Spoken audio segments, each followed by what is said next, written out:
There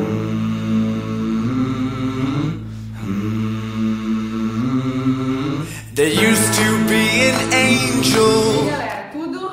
Seguinte, vamos dar sequência à nossa aula de terça-feira, tá? Então eu preciso, né, impreterivelmente que vocês, ao assistir este vídeo, tenham aí em mãos, aberto, o livro, para que vocês compreendam, né, e deem a sequência que a gente vinha conversando. Só reforçando, não são férias.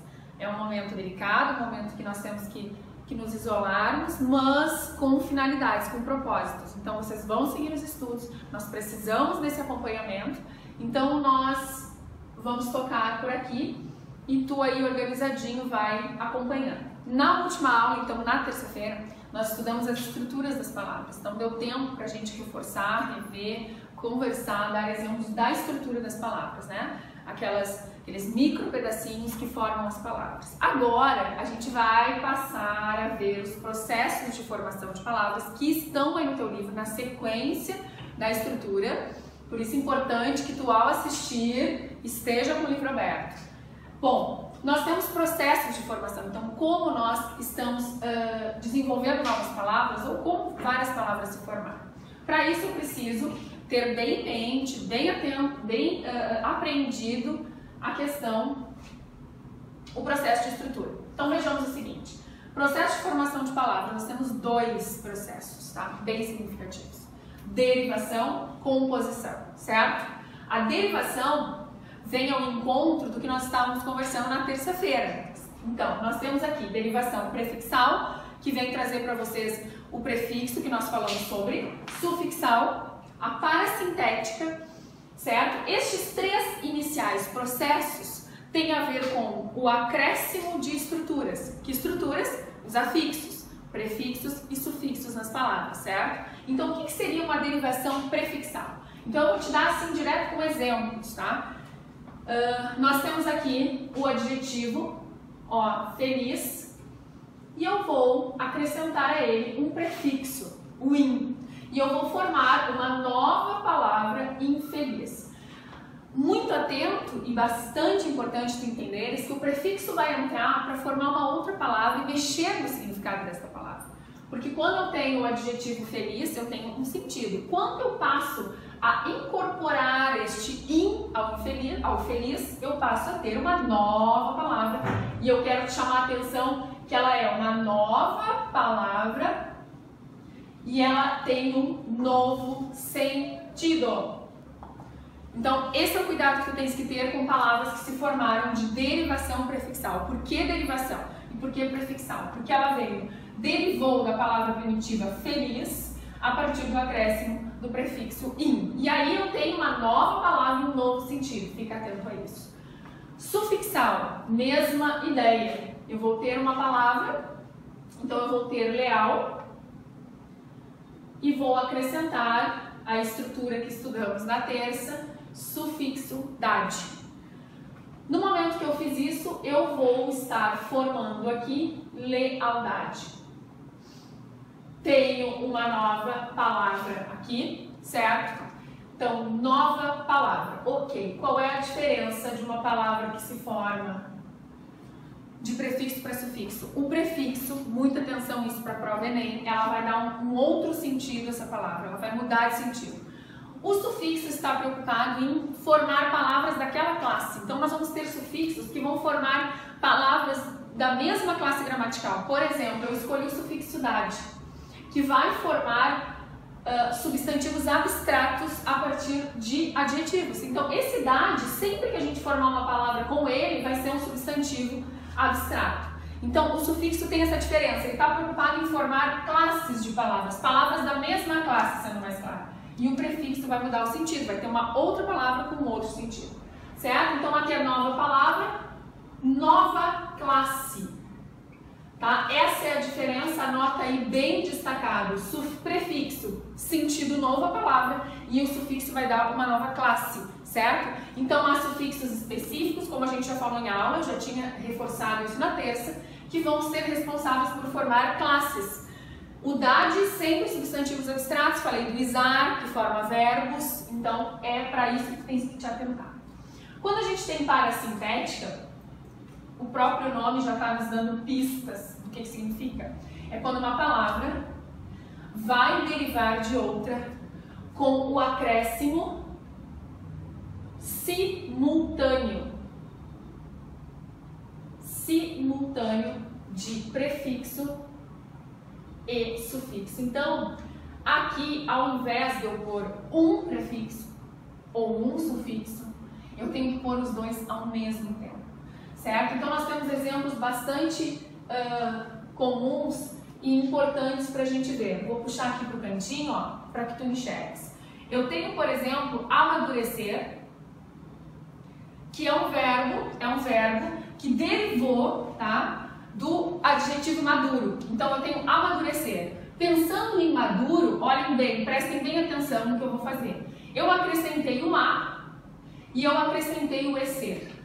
Vejam que não há possibilidade alguma dessa palavra amadurecer existir sem a presença destes dois afixos aqui. Então, amadurecer só existe, só tem sentido se eu acrescentar o a e o sufixo ser. Do contrário, eu não vou ter uma palavra com significado.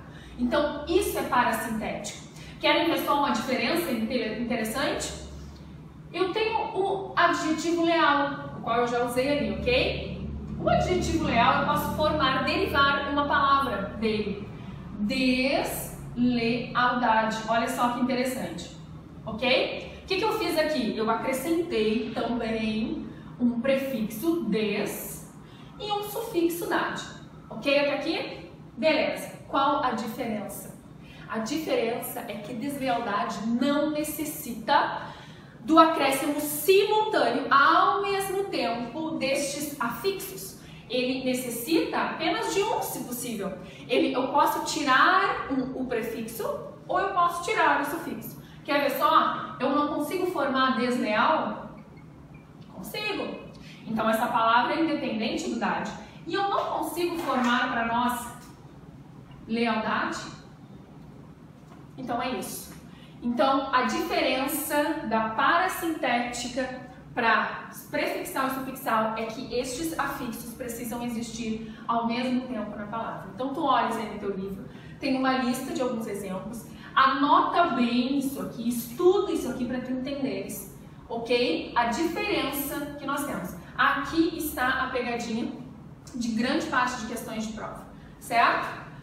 Depois nós passamos para a imprópria. Estas duas aqui, elas não estão ligadas aos afixos, tá? Então, a gente vai parar um pouco de falar de prefixo e sufixo e vai pensar em outras ideias. Uma derivação imprópria, a gente pratica essa derivação comumente, normalmente, escrevendo, falando, e não nos damos conta.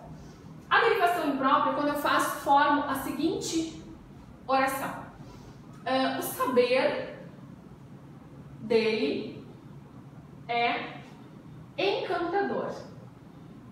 Então vejam só o que eu fiz aqui. Eu fiz um enunciado, uma oração, em que eu usei o verbo saber, ok? Então eu sei que sabes, ele sabe. Peguei o verbo saber. Só que no momento que eu anteponho, olha só, um artigo aqui, eu transformo esse verbo em substantivo.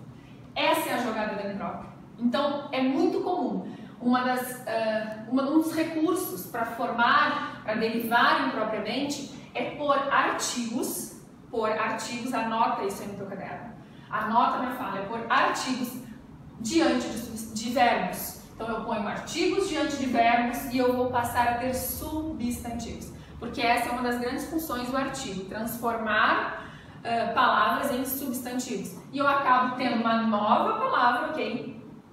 Que se chama derivação imprópria, ou seja, peguei o verbo, roubei o verbo lá da classe dos verbos, coloquei o artigo e aí eu formo um substantivo por derivação imprópria. Então anota bem isso aí para tu te entenderes. Regressiva, regredir, tá? Como o próprio nome diz, eu vou regredir uma palavra. E isso acontece muito entre verbos e substantivos. Então eu vou te dar um exemplo aqui, bem importante. Por exemplo, eu tenho o verbo bloquear, tá? Ok? Então eu tenho bloquear, certo? Este verbo aqui vai originar o bloqueio. por que eu vou dizer que este verbo original? Presta atenção na seta, vou botar a seta aqui. Presta atenção, verbo, anota aí a minha fala, verbo bloquear origina o substantivo bloqueio. E vocês perceberam que se eu for olhar a estrutura, é bem visual, é bem técnico, não tem mistério. Eu perdi uma letra. Eu perco uma letra, eu tenho 1, 2, 3, 4, 5, 6, 7, 8. 1, 2, 3, 4, 5, 6, 7. Eu fico com 7 letras, eu regrido. Então eu estou tirando uma estrutura dessa palavra. E qual é a condição para isso acontecer? Esse substantivo aqui tem que ser, ó, substantivo, presta bem atenção, substantivo indica ação do verbo.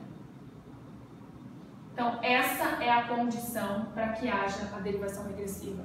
O meu verbo tem que derivar um substantivo que seja abstrato, que seja a ação dele. Então, eu vou te dar um exemplo bem oral aqui. Plantar, tá? Querem ver só? O verbo plantar. Eu planto, tu planta, você planta, ok? Eu não posso dizer que o verbo plantar derivou planta, ok? A planta, porque a planta eu enxergo, a planta, na planta eu toco, ok? Anota isso, pensa, faz uma anotação, relê, olha o exemplo para tu te entenderes. O substantivo tem que ser abstrato, planta não é abstrato. Duas últimas formações de palavras. Agora a gente sai da derivação. Então anota bem separadinho aí, olha no livro, tem vários exemplos.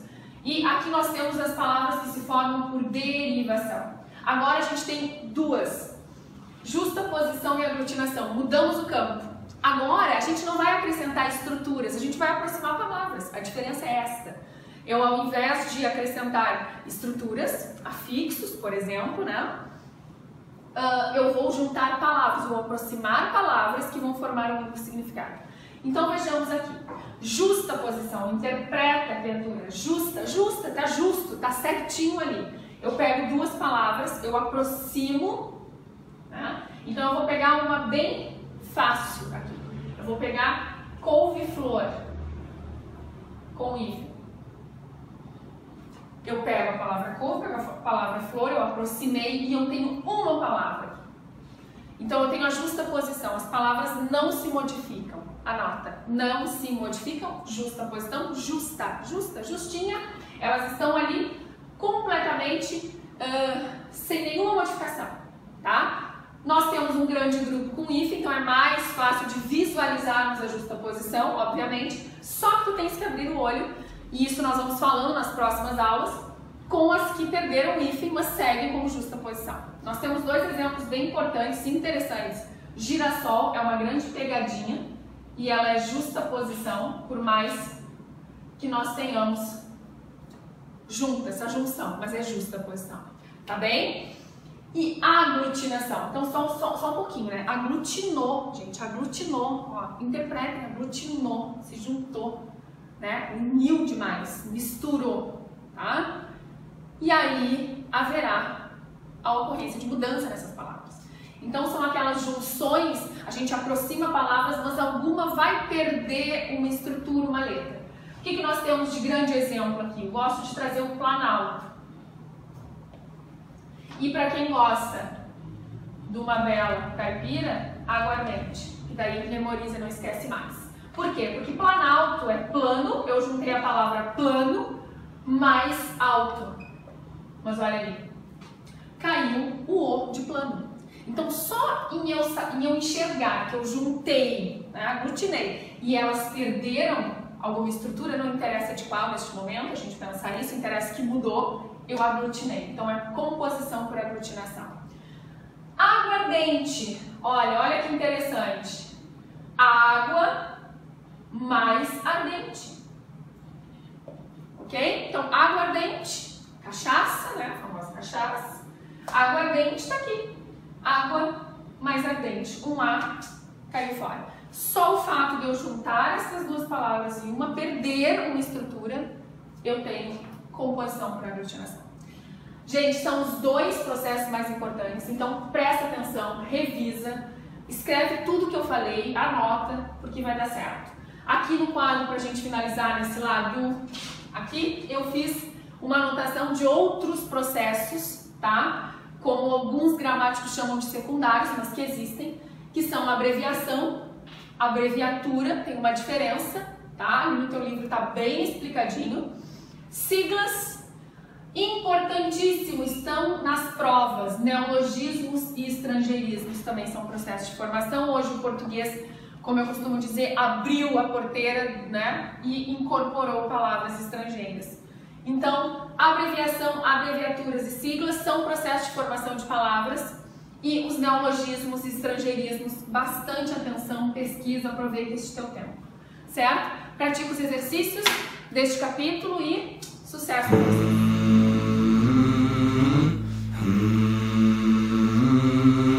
There used to be an angel